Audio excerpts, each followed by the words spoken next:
Bonjour à tous, on se retrouve aujourd'hui pour une nouvelle vidéo et ce sera pour mon bilan de l'année 2018. J'ai un peu tardé à le faire parce que je voulais me poser et pouvoir revoir un peu toutes les lectures que j'ai faites en 2018. Donc j'en suis à 151 livres lus. En fin d'année, mon rythme a largement diminué, mais je suis à peu près à 12 livres par mois, voilà, de moyenne. Donc c'est plutôt très bien, je continue de lire de plus en plus et des styles de plus en plus différents, même si ces derniers temps je reviens à mes premiers amours du contemporain et cette année, donc 2019, j'ai envie de lire un peu plus de classiques, donc on verra si je m'y tiens ou pas. Mais en attendant du coup, aujourd'hui je vais vous présenter sur les 151 livres que j'ai lus mes 10 meilleures lectures, mes 10 livres à oublier, les abandons que j'ai pu faire en 2018 et puis je vous citerai juste quelques autres très bonnes lectures que j'ai eues mais bon il fallait que je choisisse voilà au moins 5-6 livres voire 10 livres. J'aurais pu en mettre plus mais les 10 livres que je vais vous citer là c'est vraiment les 10 meilleures lectures que j'ai eues. Ce sera pas forcément par ordre de préférence, c'est les 10 livres un peu que j'ai trouvé comme ça au fur et à mesure. Je ne les ai pas tous en physique parce que vu que c'est mes meilleures lectures, je profite de les faire partager. Donc voilà, il y en a plusieurs que je n'ai pas, soit parce que c'est des emprunts que j'ai fait à la médiathèque, soit c'est parce que c'est des livres que j'ai prêtés notamment à Cédrina et à mon papa. Je pense que c'est les deux seules personnes à qui j'ai prêté les romans. On y va. Donc, les premières lectures que j'ai faites et que j'ai beaucoup aimé, il s'agit du Noël aux Heures de Tom Fletcher, qui est publié chez Michel Lafon. C'est un livre jeunesse qui parle d'un petit garçon en fait qui est handicapé, je sais plus exactement ce qu'il a, mais il est en chaise roulante et pour Noël il veut qu'un seul cadeau, il veut un dinosaure. Et voilà, donc c'est une histoire, un conte plutôt, par rapport à Noël et par rapport au handicap, à l'acceptation des autres, etc. Et j'ai énormément aimé, je l'ai lu en janvier dernier, donc pile poil un an. Et voilà, j'ai hâte que je récupère le roman pour pouvoir le relire à Noël prochain. Parce que vraiment j'ai beaucoup aimé et je vais me pencher parce que je sais que Tom Fletcher a fait d'autres romans, notamment avec des dinosaures pour les tout petits. Donc voir si il y en a pas certains qui ont été traduits et essayer de me les procurer. Sinon j'essaierai de lire en VO, mais c'est vrai quand c'est un peu comme ça avec des mots de lexique un peu magique, je sais pas si je serais capable de lire. Mais bon, je me dis que c'est de la jeunesse, donc je devrais m'en sortir. Le deuxième livre que j'ai lu et que j'ai mis dans mon top 10, il s'agit de Des fleurs pour Algernon de David Keyes.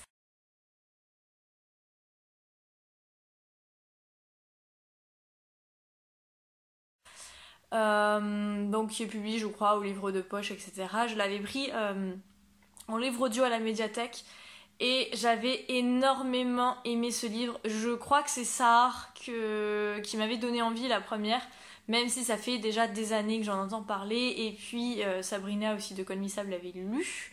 Je crois qu'elle l'avait lu aussi avant, je ne sais plus, mais bon, je sais qu'en tout cas elle l'a lu depuis. Et c'est un roman bouleversant. En fait, on est avec un homme qui est handicapé mental, qui est limite, en fait, qui a un QI très bas. Ils vont faire des expériences scientifiques sur lui avec aussi des souris pour essayer d'augmenter son intelligence et ça va pas forcément se passer comme prévu, tout du moins pas totalement. Et voilà, c'est un roman très très court mais très bouleversant. J'ai beaucoup aimé le message de l'auteur, j'ai beaucoup aimé l'histoire en elle-même, les personnages, etc. Et c'est un des seuls romans de cette année 2018 qui m'a fait verser des larmes. Et il faut faire pour me faire verser une larme. Mais c'est vrai que là, j'étais énormément touchée par le personnage principal de cette histoire. Ensuite, le troisième roman que j'ai lu et que j'ai adoré en 2018, il s'agit de Toute blesse, la dernière tue de Karine Gebel chez Belfond. C'est une de mes meilleures lectures, mes lectures les plus marquantes. C'est en tout cas le personnage, un des personnages, donc Tama, qui m'a le plus marqué dans mon année 2018. Ici, on se retrouve avec Tama, donc, qui est une jeune fille marocaine de, je crois qu'elle a 10 ans, quand on la rencontre, et qui est esclave dans des familles françaises, donc surtout à Paris. Et on va y suivre du coup la violence et les conditions de vie infâmes de Tama, et ça m'a bouleversée. J'aime beaucoup l'écriture de Karine Gibel, c'est un roman qui se bouffe, alors c'est une grosse bricasse on peut se dire, mais je mets des mois à le lire. Et en fait, quand vous êtes plongé dedans, vous avez qu'une envie, c'est de savoir la suite, et du coup vous enchaînez. La fin est horrible, voilà, à l'image du roman. C'est un roman très bouleversant, très violent, mais qui fait aussi réfléchir, et voilà, j'ai beaucoup aimé. Ça reste mon Karine Gibel préféré pour le moment, même si voilà, j'ai encore quelques livres à lire d'elle, mais en tout cas c'est celui qui m'a le plus marqué, et du coup que je vous recommande absolument si vous voulez tester l'auteur. Testez avec celui-ci, parce que si vous aimez pas celui-ci, je pense que vous n'aimerez pas les autres de l'auteur. Mais pour moi, ça a été une de mes meilleures lectures 2018, et je vous le recommande du coup si vous l'avez toujours pas lu. Donc Toute blesse la dernière tue de Karine Gibel chez Belfin. Ensuite, c'est une trilogie que j'ai lue l'année dernière, forcément, vu que c'est mon bilan 2018. Il s'agit de la trilogie marseillaise de Marcel Pagnol, donc Marius, Fanny et César, ici chez Fortunio. J'aime beaucoup Marcel Pagnol, je connaissais du coup les téléfilms qui étaient sortis il y a très très longtemps, que je regardais quand j'étais petite. Et du coup, j'avais pas forcément envie tout de suite de lire les romans parce que je connaissais l'histoire. Et en fait, j'ai 100 fois plus préféré les romans aux films. J'ai énormément aimé les personnages de Marius, Fanny et César. C'est une histoire d'amour très belle, et comme je les aime, c'est-à-dire très compliquée et pas forcément autorisée entre guillemets. On retrouve du coup Marius qui est le fils de César, qui est le barman à Marseille, un grand barman très connu. Voilà, c'est le bar du quartier que tout le monde connaît. De toute façon, tout le monde se connaît. Et César va tomber amoureuse de la vendeuse de coquillages, donc Fanny. Mais voilà, ça va pas forcément être possible entre eux. Marius va partir pour une mission du coup sur un bateau, et voilà, on va les suivre pendant des années et des années à travers ces 3 tomes. J'ai énormément aimé, et c'est une trilogie que je relirai. Il y a énormément d'humour, ça se lit très vite. Je crois que je l'avais lu sur un week-end, les 3 tomes. Il me reste encore pas mal de livres de Marcel Pagnol. Il me reste les 2 derniers tomes, donc Le temps des secrets, Le temps des amours. Il me reste Topaz, et il me reste la duologie Jean de Florette, Manon des Sources, que je pense que ce sera mes prochaines lectures de Marcel Pagnol. Ce sera ces 2-là. Mais en tout cas, j'aime beaucoup l'écriture de Marcel Pagnol, encore plus du coup dans cela que dans La gloire de mon père et Le château de ma mère, où j'avais bien aimé, mais comme c'est autobiographique, voilà, j'aime un peu plus de mal, alors que là on est vraiment dans l'action, dans les sentiments, etc. Et si vous voulez tester l'écriture de Marcel Pagnol, c'est sous forme de pièces de théâtre, donc n'hésitez pas, ça se lit hyper vite, et c'est que du bonheur, donc une lecture très fraîche qui peut vous remonter le moral, qui est très très belle, donc n'hésitez pas à lire la trilogie marseillaise si ce n'est pas fait. En regardant ma liste, je me suis rendu compte qu'en fait il n'y avait pas 10 meilleures lectures, mais je les ai numérotées jusqu'à 14, donc en fait je sais pas pourquoi j'ai écrit 10. Donc il y aura donc 14 lectures, c'est normal du coup si vous voyez que je dépasse les 10 lectures, il y en a 14. Mais sur 151, c'est déjà pas mal, je trouve que j'ai déjà fait un bon tri. Donc ensuite, j'ai découvert Virginie Grimaldi avec Il est grand temps de rallumer les étoiles, publié chez Fayard. C'était mon premier livre de l'auteur, et j'ai directement accroché, je l'ai lu en une soirée. Ça a été une découverte pour moi. En fait, je trouve que ces livres doivent être lus quand on n'est pas vraiment bien, on a envie d'une lecture un peu cocooning.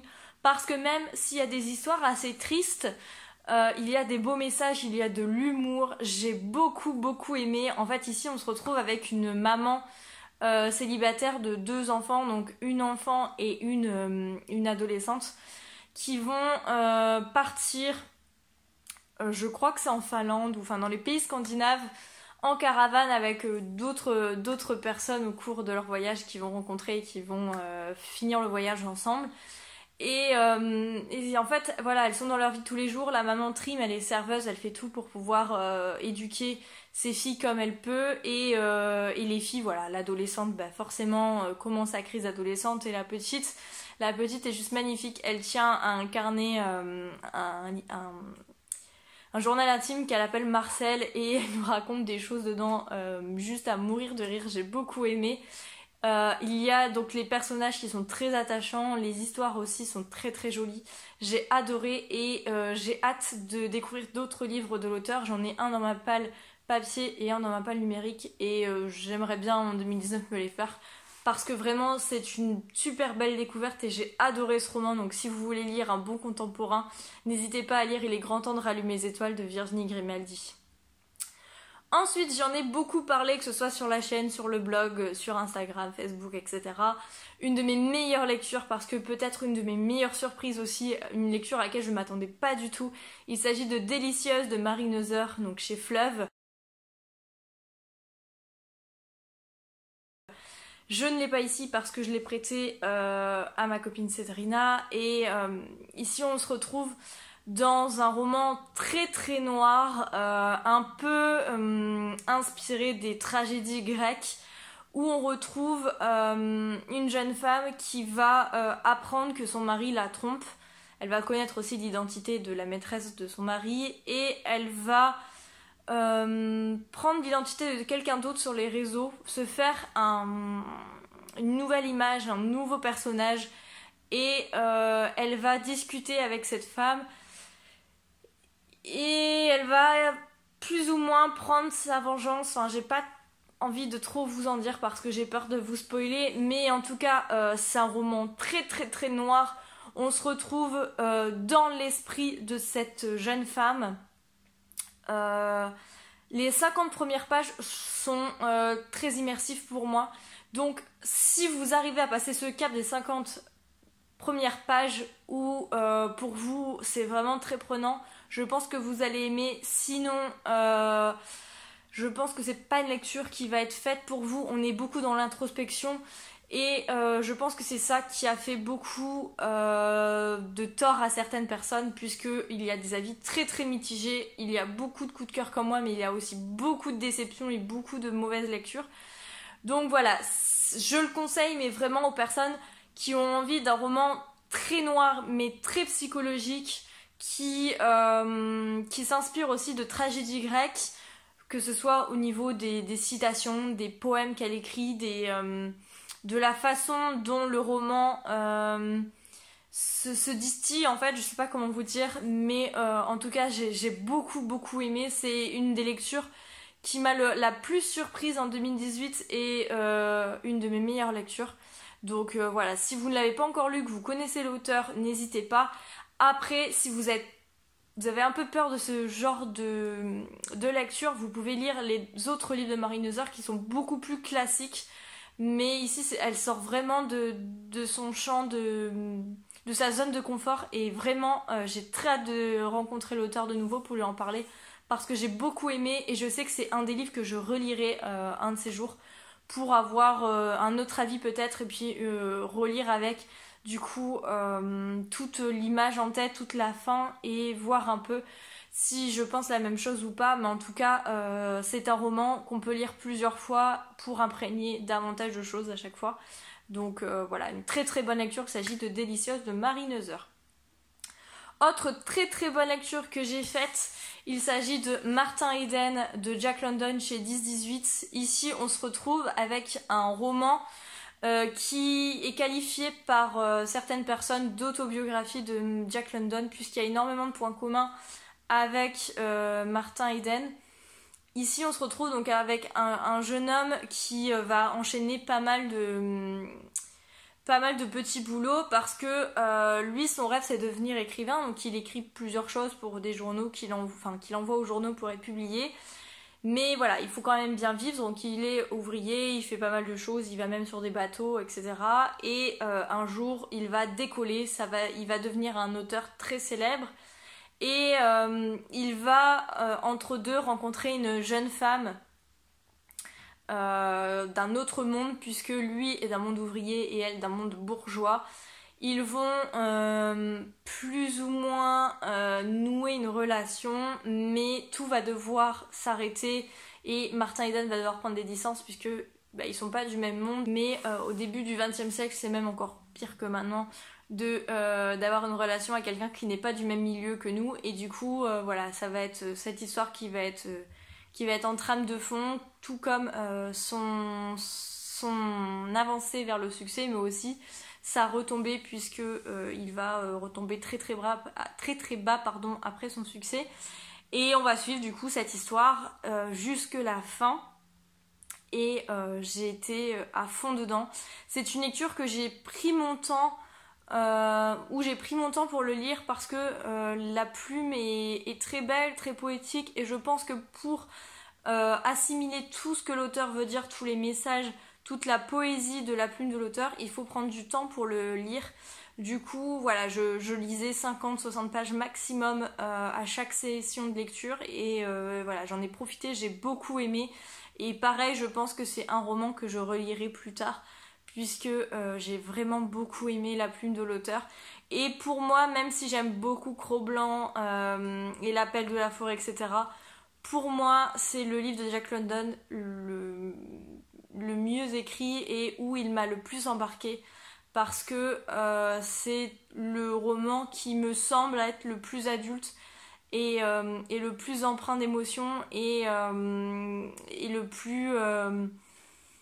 le plus imprégné par la vie et les émotions de l'auteur, et du coup ça se retranscrit dans notre lecture et ça j'ai beaucoup aimé. Donc si vous ne connaissez pas ce livre, lisez-le. Et petit message perso, parce que je sais que Séverine l'a dans sa palle depuis très très très longtemps et qu'en ce moment elle a envie de changer de ses thrillers. Martin Eden, Séverine. Martin Eden en 2019 sera à toi. Ensuite, j'ai lu Khalil de Yasmina Khadra chez Julliard. C'est le dernier roman de Yasmina Khadra qui est sorti en 2018. Vous savez mon amour pour cet auteur. J'ai hésité à le mettre dans ce top puisque j'ai un autre livre de l'auteur dans mon top. Mais il fallait que je vous en parle parce qu'en plus, j'ai vu que les avis étaient assez mitigés, assez partagés et qu'il y avait aussi des choses qui ne me plaisaient pas forcément dans les chroniques. Donc du coup, je voulais en reparler ici puisque je pense qu'après, j'aurai plus forcément l'occasion d'en parler. En fait, Khalil, c'est un jeune homme qui va être embrigadé par Daesh, qui habite en Belgique et qui va faire partie des terroristes du Stade de France. En fait, lui devait se faire exploser dans le RER après le match de foot. Sauf que voilà, il va y avoir un couac, sa ceinture d'explosifs ne va pas marcher et du coup il ne va pas mourir le soir du 13 novembre 2015 et on va le suivre du coup dans tout son parcours, comment il en est arrivé à être embrigadé là-dedans, comment il va vivre son retour en Belgique alors que finalement il n'a pas réussi sa mission. Et voilà, on va le suivre pendant aussi plusieurs mois.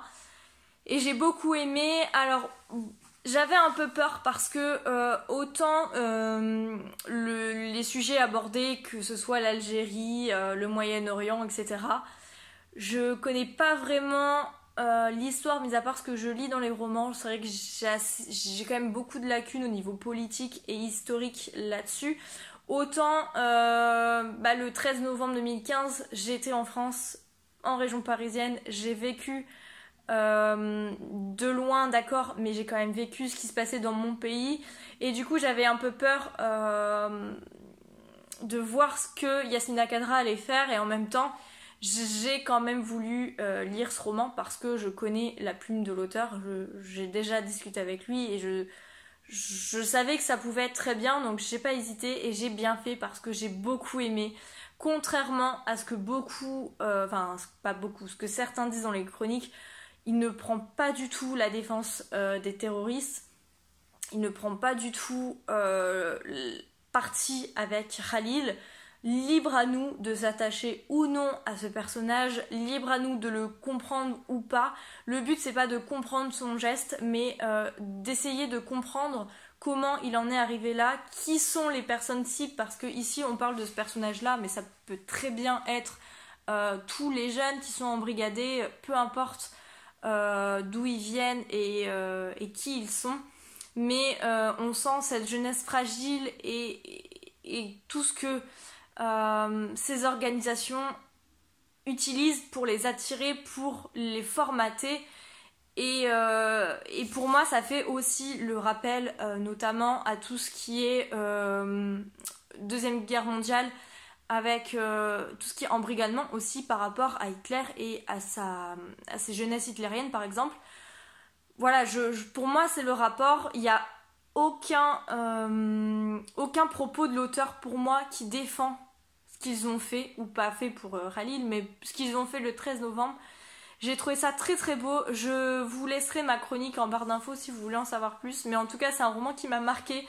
Je l'ai en e-book. Donc du coup, je pense que je vais attendre sa sortie poche pour pouvoir me le procurer et l'avoir dans ma bibliothèque, parce que j'aimerais avoir tous les livres de cet auteur dans ma bibliothèque, puisque c'est un auteur que j'aime beaucoup. Et pour rebondir du coup sur cet auteur, j'en profite pour vous présenter ma deuxième lecture de cet auteur dans mon top. Il s'agit des Hirondelles de Kaboul, donc de Yasmina Khadra, ici chez Pocket.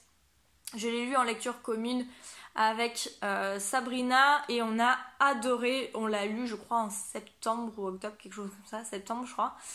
Et ici, on va se retrouver en Afghanistan, à Kaboul, où on va suivre en fait les lapidations de femmes dans les stades, etc. depuis l'arrivée des talibans. Et on va suivre deux couples qui ont vécu l'avant et pendant l'arrivée des talibans.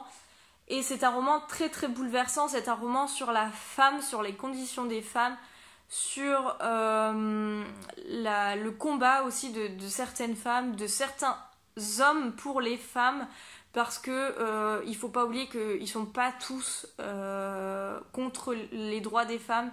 Il y a des hommes qui se battent pour leurs femmes, et du coup ici on en voit très bien le portrait. C'est un roman très très court mais très bouleversant. De toute façon, Yasmina Khadra, c'est son truc en fait, de faire des romans de... Là il fait même pas 150 pages, mais très très fort. La plume est magnifique. Quand vous plongez dans une histoire comme ça, de toute façon vous pouvez pas la lâcher.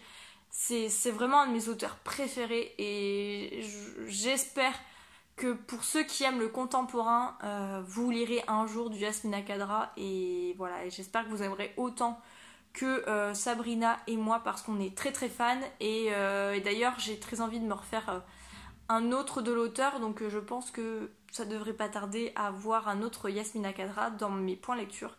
Mais voilà, si le sujet des attentats de Paris vous gêne, vous pouvez vous lancer plutôt dans celui-ci, où on parle des talibans, de Kaboul et de la condition des femmes, puisque voilà, c'est un sujet très très différent, mais la plume est toujours aussi belle et l'histoire toujours aussi forte. Ensuite, du coup, j'ai lu un autre roman très très fort. Il s'agit de Petit pays de Gaël Faye au livre de poche. Quand ce livre est sorti, il a fait énormément de bruit. Il a d'ailleurs eu le prix Goncourt des lycéens en 2017, je crois. Et voilà, trop de bruit a fait que je voulais pas le lire en fait. J'aime pas trop quand ça fait énormément de bruit. J'ai très peur en fait, parce qu'en général je suis déçue. Et ici, du coup, je l'ai lu bien après tout le monde, pendant mes vacances pareil de septembre, et j'ai adoré. En fait, il s'inspire de ses origines. On va se retrouver au Burundi avec Gabrielle qui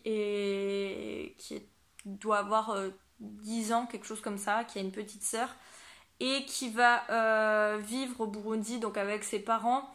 Sa mère vient du Burundi, mais je crois que son père est belge, quelque chose comme ça. Gabriel est un enfant métis, un peu comme Gaël Faye. Et on va y suivre sa vie normale de petit garçon qui va à l'école, qui joue avec ses copains, etc. Et va arriver en fait le massacre entre le Rwanda et le Burundi, donc le massacre entre les Hutus et les Tutsis.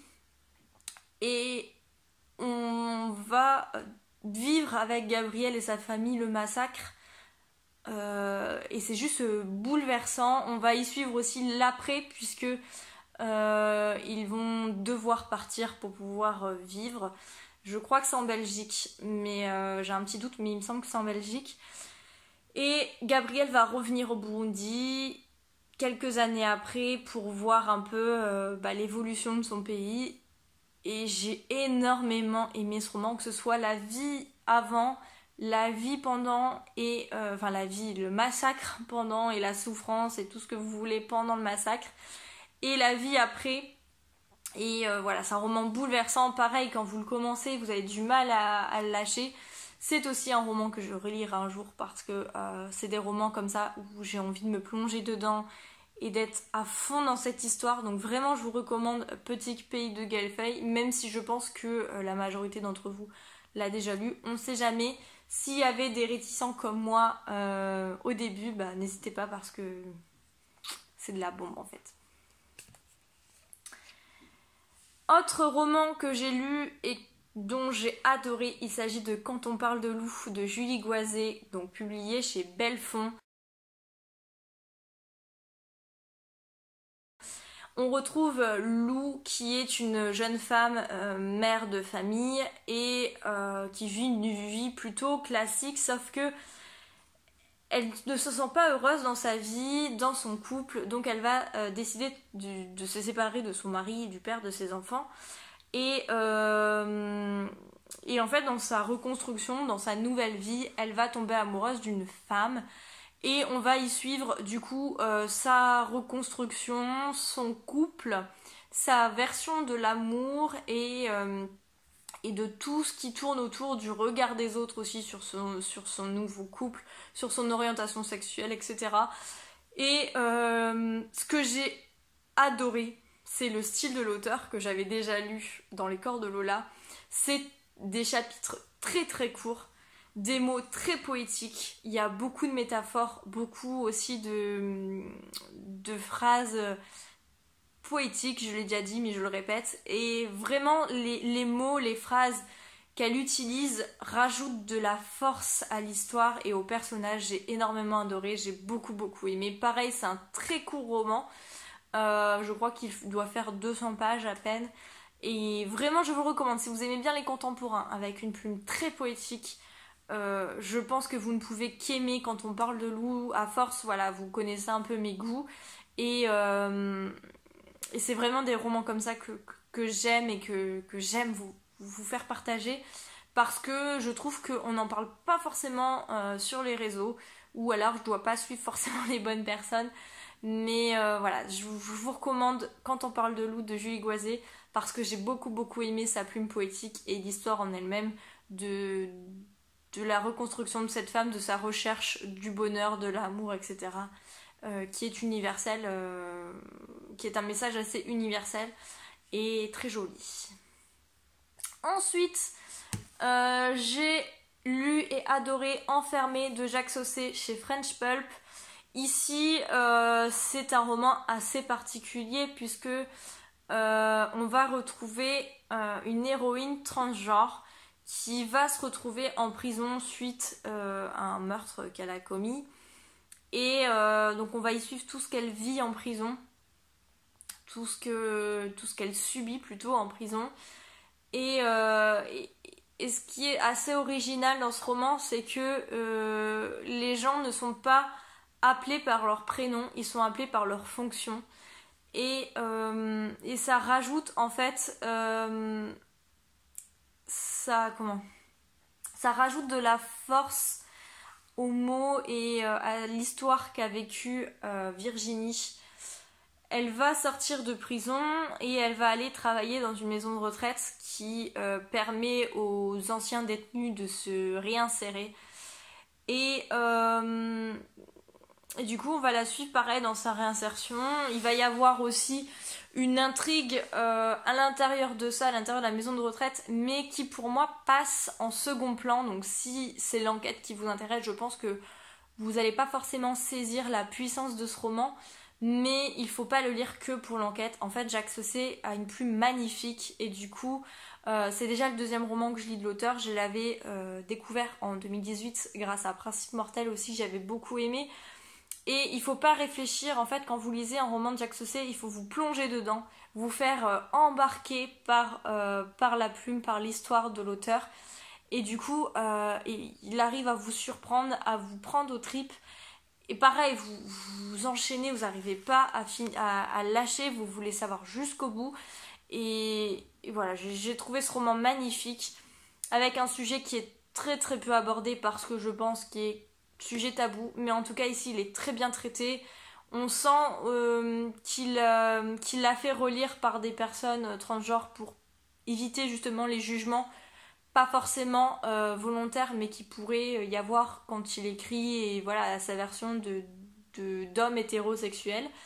Mais ici j'ai trouvé qu'il n'y avait aucun jugement, j'ai trouvé le personnage très très fort, des scènes assez véridiques et tout ce qui est, voilà, je vous l'ai dit, l'enquête dans la maison de retraite au final est très secondaire et du coup on l'oublie un peu jusqu'au dénouement où on se dit ah ouais punaise en fait il nous a tellement berné que on avait un peu zappé cette enquête et on n'avait rien vu venir, donc vraiment j'ai beaucoup aimé. Et 2019 je lirai d'autres romans de cet auteur parce que vraiment j'aime bien sa plume et du coup si vous le connaissez pas encore, ben lisez Jacques Saucé et notamment Enfermé parce que j'ai beaucoup aimé. Autre livre que j'ai beaucoup aimé, il s'agit de Mémé de Philippe Torreton. Moi je l'ai lu, je crois, au livre de poche ou chez Pocket. Ici, c'est une histoire assez particulière puisque l'auteur va nous raconter sa relation avec sa grand-mère qui est aujourd'hui décédée. Et du coup, on va partir de son enfance avec sa relation avec elle jusque voilà, la maison de retraite, etc. Je l'ai lu tout début 2018 et donc ça faisait à peine 6 mois que j'avais perdu mon arrière-grand-mère. Et voilà, le deuil est assez compliqué pour moi au vu de mon attachement à mon arrière-grand-mère. Et du coup, ce roman m'avait bouleversée. Alors je sais pas si ça bouleversera beaucoup de personnes. Je l'avais lu aussi parce que c'était un des coups de cœur de Sabrina, c'est comme ça que j'avais découvert ce roman. Donc voilà, je pense qu'il n'y a pas que moi qui peut être touchée par cette histoire. Mais je pense que si c'est devenu un coup de cœur comme ça de l'année, c'est parce que aussi j'étais très attachée et j'ai fait beaucoup de parallèles à ma vie personnelle avec mon arrière-grand-mère. Donc voilà, je pense que vous pouvez lire si vraiment vous avez une relation très particulière avec votre grand-mère ou peut-être votre grand-père parce que effectivement ça peut se rejoindre, on peut faire des parallèles. Mais je pense qu'il faut avoir une relation comme ça ou avoir connu une relation très particulière avec une personne telle que sa grand-mère, son grand-père, etc. pour vivre autant d'émotions que ce que Philippe Torreton nous dit dans ce roman. Donc n'hésitez pas à lire si vous vous sentez concerné parce que vraiment c'est très très beau. Et du coup j'ai le dernier roman de l'auteur qui est sorti en 2018 mais je ne l'ai toujours pas lu. Mais j'espère me le faire bientôt parce que j'ai bien aimé l'écriture de Philippe Torreton. Et le dernier que je vous parle, c'est pas forcément celui que j'ai moins aimé, loin de là. Il s'agit de Jack de Brian Riordan chez Gallimard dans leur collection de séries noires. Ici, on va se retrouver avec Jack qui est un adolescent qui vit aux États-Unis et qui va disparaître le jour de la fusillade dans son lycée. L'auteur de la fusillade est un de ses copains et quand Jack va disparaître, en fait, tous les soupçons vont être tournés contre lui, enfin vers lui, en disant qu'il est le complice et que du coup, il a aidé son copain à organiser la fusillade dans le lycée. Face à ça, en fait, vous avez son père qui est père au foyer puisque quand ils étaient petits avec sa sœur, les parents ont décidé que c'était la maman qui continuait son travail, je crois qu'elle est avocate, mais je suis pas sûre, et que le papa restait au foyer, et on va faire des retours en arrière entre aujourd'hui, le jour de la fusillade, et de quand ils étaient petits à aujourd'hui, leur évolution, leur relation avec leur père, notamment. les difficultés qu'il a pu rencontrer en tant que père au foyer, la relation qu'il avait avec l'auteur de la fusillade et tout ce qu'il a fait pour éviter que son fils soit en relation avec lui, parce que déjà c'est un garçon très particulier. Le fait que Jack est une personne magnifique et qu'il explique magnifiquement bien pourquoi il s'est noué d'amitié avec ce garçon-là, comment il en est arrivé là, jusqu'à la fin qui est bouleversante. Alors j'ai pas pleuré, mais c'était pas loin. J'ai trouvé ce roman magnifique. Je voulais lire parce que j'ai beaucoup de mal en fait avec les livres où on parle d'enfants, de relations mère-enfant ou père-enfant, enfin parent-enfant. Peut-être parce que moi-même je n'ai pas d'enfant. Et du coup, j'avais été assez déçue par plein de livres qui parlent de ça cette année, enfin plusieurs livres. Et du coup, au vu des coups de cœur de Jack, je voulais quand même tester, surtout que le sujet des fusillades aux États-Unis m'intéresse. Alors c'est un peu glauque de dire ça, mais c'est un phénomène typiquement américain, je pense, qui est lié au port d'armes. Forcément, c'est qu'il y a forcément un lien entre le port d'armes autorisé et ces fusillades-là, plus forcément l'évolution de cette société. Et du coup, c'est un sujet qui m'intéresse. Donc là, c'est plus pour ça que j'ai voulu lire le livre. Et en fait, c'est pour la relation entre Jack et son père que j'ai adoré ce roman et que je vous le recommande. Donc on est dans un roman noir, mais très accessible. Enfin, un roman plutôt à suspense, parce que le tout, c'est de savoir si Jack est coupable ou pas, si on va le retrouver ou pas. Enfin voilà, c'est plus de savoir ce qu'est devenu Jack et comment il est venu arriver là, à disparaître le jour de cette fusillade. Mais en tout cas, voilà, je vous recommande, comme les 13 autres romans de ce top, Jack de Brian Riordan chez Gallimard. J'ai eu 6 abandons cette année. Il s'agit de L'Appel du coucou de Robert Galbraith. Dernière sortie pour Wonderland de Ghislain Gilberti. La fille du ciel de... Alors je crois que c'est Hamilton, mais je sais plus le prénom. Fourbi étourdi de Nick Gardel. La famille Middlestein, je ne sais plus l'auteur. Et La griffe du diable que j'ai abandonné là, vous l'avez vu, fin décembre. En règle générale, c'est parce que je n'accrochais pas au style, en fait, ça me semblait très long, j'avais l'impression qu'on n'avançait pas. Pour la plupart de mes abandons, j'ai essayé de les lire au moins jusqu'à un tiers, voire la moitié, pour essayer d'avoir un peu de contenu. Et au final, ça m'a pas du tout plu. Fourbi étourdi, j'ai trouvé qu'il y avait beaucoup trop de vulgarité. J'ai arrêté au bout de 5 pages. Je n'en pouvais plus d'avoir autant de vulgarité, de misogynie, etc. Dernière sortie pour Wonderland, c'est pas que j'ai pas aimé l'écriture de l'auteur, c'est juste que c'était un monde trop onirique, trop fantasque pour moi, et j'ai eu beaucoup de mal à me plonger dans cette histoire. Mais après, voilà, c'est beaucoup d'ennui et de stagnation dans l'histoire, et du coup, voilà. Next. Et après, j'ai 10 livres que je n'ai pas aimés et qui pour moi sont des livres à oublier. Il s'agit de Iboga de Christian Blanchard. J'ai trouvé que le sujet était mal exploité. Le sujet de base aurait pu être très bien approfondi, et j'ai pas aimé en fait vers quoi l'auteur est parti. Donc voilà, rien que pour ça, j'ai pas du tout aimé ce roman, et malheureusement, je pense pas que j'essaierai un autre roman d'auteur parce que c'est vraiment la plume qui m'a pas plu dans cette histoire. La femme à la fenêtre de, je crois que c'est Agifine, qui était paru chez Presse de la Cité. Je l'ai lu en lecture commune avec Amandine, et en fait on n'a pas trouvé ça extra. C'est une femme qui est recluse chez elle, je sais plus pour quelle raison, si elle a une agoraphobie ou quelque chose comme ça, enfin bref, elle reste chez elle. Elle va voir à travers sa fenêtre un meurtre chez ses voisins, et voilà, l'enquête va suivre. Je n'ai pas trouvé ça fou. Driven de Karl Bromberg, qui est une romance new adulte. Pareil, j'ai pas accroché du tout. La fille d'avant, qui est un roman de non pas JP de l'année, que j'ai pas aimé. J'ai trouvé que ça partait plus dans la romance que dans le thriller. Enfin, c'était un peu bizarre.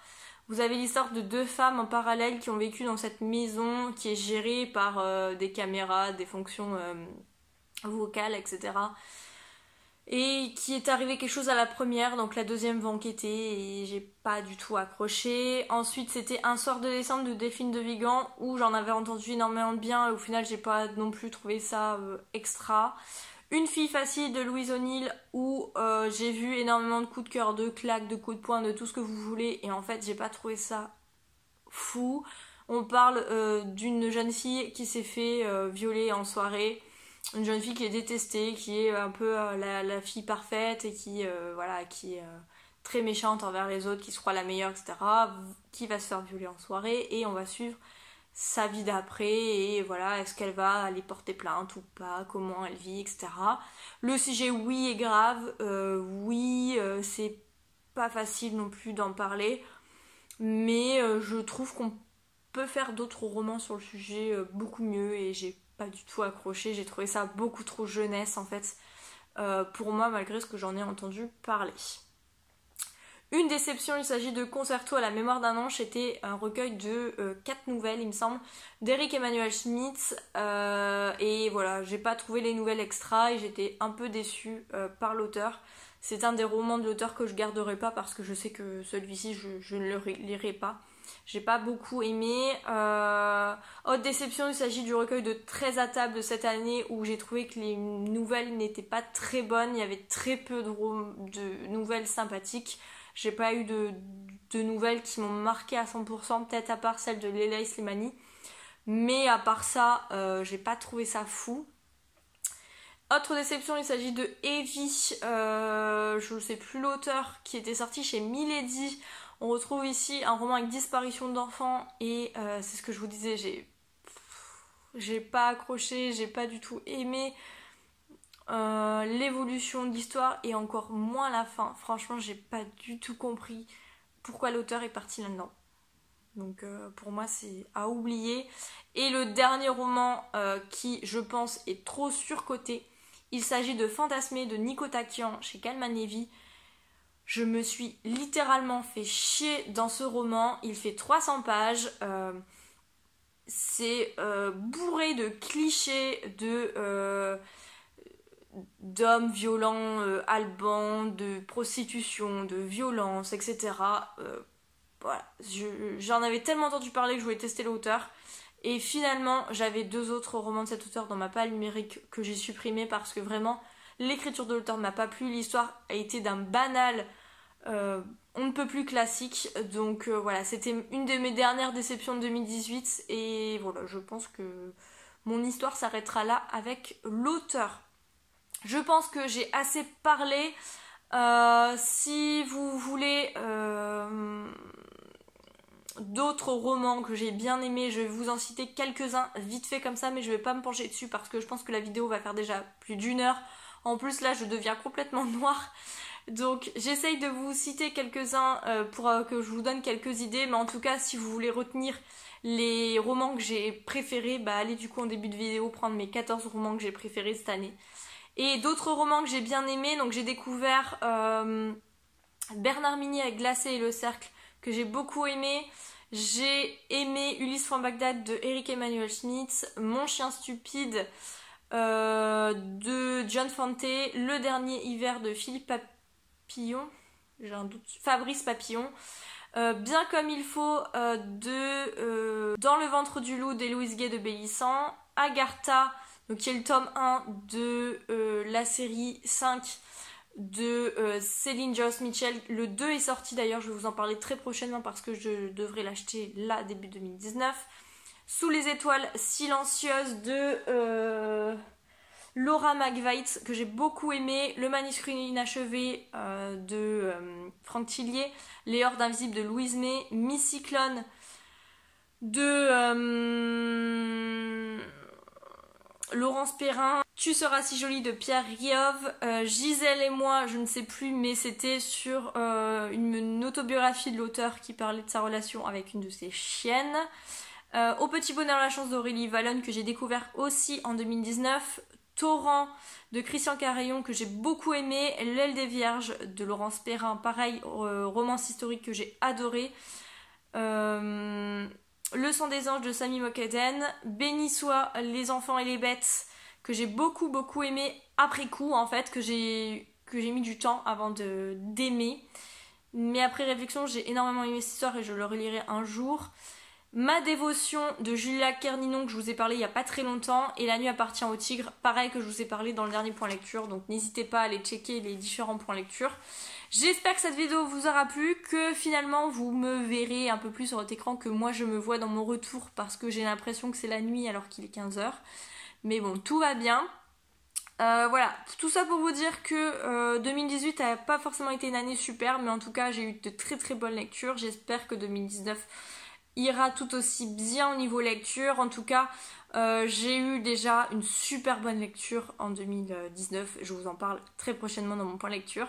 Et n'hésitez pas à me dire, vous, votre top 2018 en commentaire pour que je puisse agrandir ma wishlist ou sortir des livres que j'ai peut-être dans ma palle et que je sais pas que je les ai et que c'est des perles et qu'il faut absolument que je les sorte en 2019.